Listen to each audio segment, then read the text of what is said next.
Me da mucho gusto tener la oportunidad de platicar a través de la vía telefónica con el director del sector financiero en el Centro de Estudios Espinosa Iglesias, el CEI, Enrique Díaz Infante. Enrique, muy buenos días. Buenos días, David.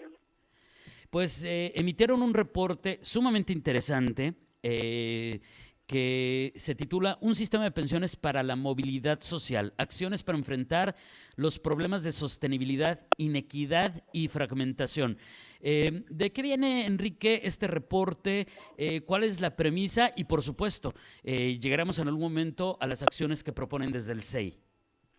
Pues viene a colación del envejecimiento acelerado que estamos viviendo en el país y la preocupación que en el centro tenemos al respecto y de ver que no hay suficientes recursos presupuestales, recursos públicos para pagar las pensiones y que año con año están las mismas comiéndole recursos a la educación, a la salud y a la infraestructura a falta de una reforma fiscal y con el impacto que esto tiene en movilidad social. Entonces, en el Centro de Estudios Iglesias, nuestro eje rector de investigaciones es el tema de la movilidad social, del ascenso y descenso de clases sociales. Y vemos que quitarle recursos, como se está haciendo a salud, educación y a infraestructura, y dañando el crecimiento del país, va a tener impactos negativos en el bienestar socioeconómico de las futuras generaciones. Entonces, es una gran injusticia internacional y por eso es que estamos levantando la voz al respecto, que decimos, está muy bien pagar pensiones, está increíble, ¿cómo no? Pues la gente trabajó, se lo merece, sí, sí. Pero ojo, si no se hace una reforma fiscal, estamos comprometiendo el desarrollo del país y en el perjuicio de los jóvenes. Entonces es una injusticia internacional. Dicho en francés, nos estamos agandallando a los más jóvenes. Claro, y también está el tema de inequidad, que este no es nuevo. Creo, Enrique, que de esto hemos hablado muchísimo en la transición, por ejemplo, en la época de transición a las Afores, lo recuerdo claramente que era cosa de tratar en los medios de comunicación todos los días respecto a la diferencia de las pensiones que tenemos la mayoría de los ciudadanos contra quienes no tienen un servicio público que les permita tener un ahorro, pero que de todos modos resulta insuficiente desde esta perspectiva, versus, por ejemplo, las pensiones que se dan en las paraestatales, que son, pues prácticamente, pues perdón también por la palabra, como tú dijiste, Enrique, perdón, my French, pero pues son pensiones que salen de los recursos públicos, pero que son pensiones que parecieran de millonarios. Sí, sí, así como hablamos hace rato de la gandalla intergeneracional, cómo estamos comiendo los recursos de las naciones que vienen, también hay una inequidad en cuanto a las pensiones que tienen los funcionarios del sector público a los que les aplica la ley 73 la generación de transición, que es mucho menor, pero que esas son pensiones de beneficios definidos que van con cargo al erario, a los impuestos, vis a vis las pensiones que reciben los jubilados de las Afores, que es con cargo al ahorro que se va acumulando. Y por otro lado están las pensiones asistenciales, que esas son también con cargo al erario. Entonces, lo que nos está preocupando mucho en el Centro de Estudios Iglesias es que las pensiones asistenciales y las pensiones de beneficios definidos, la CFE, Pemex, Luz y Fuerza, el Centro de Liquidación, Ferronares en liquidación, IMSS, ISSSTE, se están comiendo gran parte de los recursos y también va a empezar a jalar recursos en la pensión mínima garantizada. Oye, yo estoy cotizando en la Afore, pero tuve las semanas de cotización requeridas, las 1.250 semanas, bueno, ahorita ya están, ya bajaron a 750 con los cambios que se hicieron, pero no logré acumular suficiente ahorro, entonces entra la pensión mínima garantizada. Entonces, ahí es donde van a haber recursos públicos gastándose. Pensión mínima garantizada, beneficios definidos para todos los que aplica la ley del 73 y generación de transición, y las pensiones asistenciales. Y eso equivale, al 2022 fueron el 5.3 puntos porcentuales del PIB, siendo que en 2017 eran 3.7. Entonces, de 3.7 en 2017 ya estamos ahorita en 5.3 puntos porcentuales y estimamos que para 2024 vamos a estar gastando 6.5 puntos porcentuales del PIB en pensiones. Tú, David, me dirás, bueno, ¿y eso es mucho o es poco? Bueno, si vemos lo que gastamos en salud, que es 2.5 puntos porcentuales, bueno, eso es un poquito más después de la pandemia, en educación 3.1 puntos porcentuales, en infraestructura 2.9, y vemos que en pensiones estamos en 5.3. verdad es que es francamente preocupante y no sé cómo vamos a lograr crecer, desarrollar y generar los recursos para seguir pagando esto. Entonces, de ahí ha llamado también a una reforma fiscal. No veo que se vaya a hacer ahorita, pero sí es algo urgente.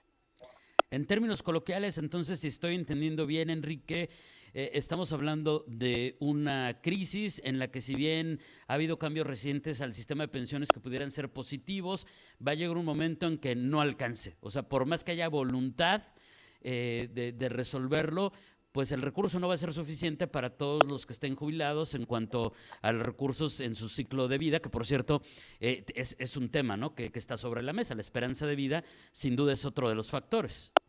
Sí, sin duda, David. Somos una población que estamos envejeciendo y eso hay que considerarlo. Y sí, hemos hecho los cambios pensionarios, pues no buenos, no excelentes, lo que le sigue. Pero si no no nos hemos acompañado de una reforma fiscal. Entonces, el haber subido la pensión de 580 pesos a 1,300 pesos al mes, 65 mayores, pues bien, palomita. El haber subido esa medida sí fue para darle sostenibilidad. Las aportaciones obligatorias, aunque fueron con cargo a los patrones, eso puede tener impactos negativos en el empleo. En el caso de Afores, haber subido de 6.5% las aportaciones obligatorias a 15 puntos porcentuales en un lapso de 8 años, bueno, pues eso me parece muy positivo. También haber reducido las semanas de cotización de 1,250 a 750 semanas corresponde a la realidad del mercado laboral, pero híjole, tiene sus riesgos porque bajamos de 24 años a 12 años, que hay que estar cotizando para recibir una pensión. Digo, la realidad del mercado laboral mexicano es que hay mucha informalidad y mucha porosidad de la formalidad a la informalidad, y la gente no estaba logrando llegar a esas 24 semanas de cotización, pero aún así, eso aumenta la presión. A ver, la edad de retiro en cesantía, que casi todo el mundo le ejerce, es a los 60 años, y seguimos envejeciendo. Digo, la pandemia bajó un poco la expectativa de vida, pero más o menos es como de 73 años en el caso de los hombres y de las mujeres, y de 71 de los hombres, pero se espera que, según CONAPO, que para 2050 las mujeres vivan 86 años y los hombres 82 años, David. Entonces, son el tipo de cosas que nos hacen ver que los cambios que se han hecho, si bien positivos, van a ser insuficientes. Entonces, sí tenemos que hacer una reforma fiscal para darle sostenibilidad al sistema de pensiones, porque es inadmisible seguir comprometiendo la movilidad social, a quitarle recursos a educación y salud e infraestructura para seguir pagando pensiones. Además de esa reforma fiscal, ¿qué otras propuestas se pueden hacer para pues ir administrando esto? Y me imagino que no se puede solucionar de un día para otro. Tendremos que pensar en soluciones a mediano y largo plazo, me dice el sentido común, Enrique. Pero ¿qué otro tipo de propuestas habría por parte, por ejemplo, del SEI para ir buscando solución a este problema pensionario de nuestro país? Bueno, mira, a ver,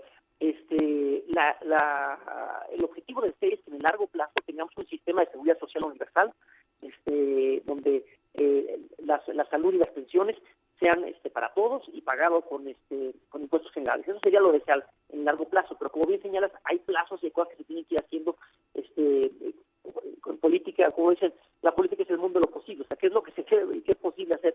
Pues en este contexto, lo que ahorita podríamos estar haciendo es un inventario de todos los sistemas pensionarios. Hay más de 1,000 esquemas pensionarios, entonces tenemos que ubicarlos.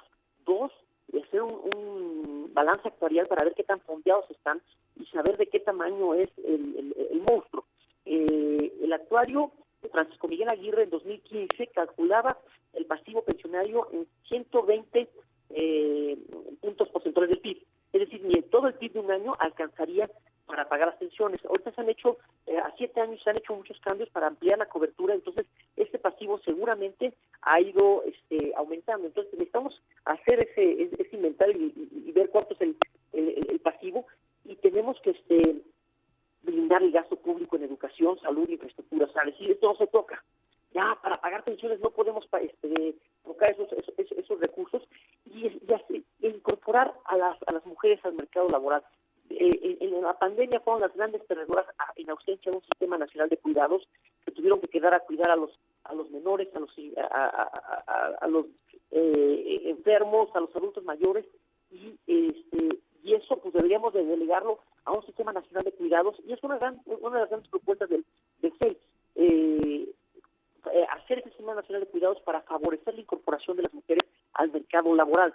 Y eso va a permitir que más mujeres también se puedan pensionar, que estén cotizando más tiempo y no que sean las grandes sacrificadas Claro. en materia pensional. Y por último, pues crear un instituto de pensiones que coordine todas estas políticas que proponemos, hacer un inventario y hacer los estudios actuariales respectivos. Para eso es necesario un instituto de pensiones que ponga orden en todos los esquemas pensionarios. Sí, sí, sí. Aquí hay creo que muchos temas que después se podrían desarrollar, sin duda, Enrique, como este asunto de las verdaderas consecuencias de vivir en la informalidad y los beneficios de entrar a esa formalidad, sobre todo para asuntos de largo plazo de pensiones, y también el de la educación financiera, que aunque hemos avanzado un poco, nuestro país sigue siendo una asignatura pendiente en términos generales para todos quienes conformamos la clase trabajadora, pero sin duda, por ejemplo, como lo que ustedes bien plantean, y creo que es súper importante, este asunto de hacer aportaciones voluntarias, ¿no? Para tener un retiro pues más digno, porque finalmente las circunstancias ahí están y nos van a tocar, y los más sacrificados, pues ya nos explicaste quiénes resultarán. Oye, Enrique, ¿qué podremos ofrecer a manera de conclusión, como mensaje final antes de despedirnos en cuanto a este tema que tratamos el día de hoy? A ver, para la audiencia yo te diría conciencia de que vamos a envejecer y que el David de esta edad, el Enrique que tiene ahorita 51 años, pues tiene que trabajar para el Enrique de los 75, de los 70 años, y hay que ahorrar. El ahorro voluntario, como bien señalaste, es fundamental. Mantenerse lo más posible en la formalidad para estar cotizando. Y si uno se va de emprendedor, está muy bien, pero no dejar de aportar a la Afore. Las Afores, el rendimiento que dan son muy elevados, relativamente hablando, a comparación de otros instrumentos. Entonces, vale la pena estarle metiendo ahorro voluntario a la Afore, no dejar de ahorrar. Y bueno, un llamado de políticas públicas, pues necesitamos cambiar el esquema de las Afores para que se les cobren contra rendimientos, pues comisiones contra rendimientos y no contra saldos, y eso va a obligar a que cuiden más las inversiones que están haciendo. Entonces, en lo personal podemos meter a la educación financiera y a la conciencia, y en política pública a revisar el tema de cobro de comisiones de las Afores para que se premie o se castigue su desempeño. Enrique, muchísimas gracias por esta información, sin duda valiosa. Me falta un pequeño detallito antes de despedirnos. Quien quiera conocer más acerca de este reporte, de todos los que genera el Centro de Estudios Espinosa Iglesias, ¿cómo los pueden encontrar? ¿Tienen redes, página? ¿Dónde los encuentran, pues? Sí, en la página de internet del Centro de Estudios Espinosa Iglesias, www.ceey.org.mx.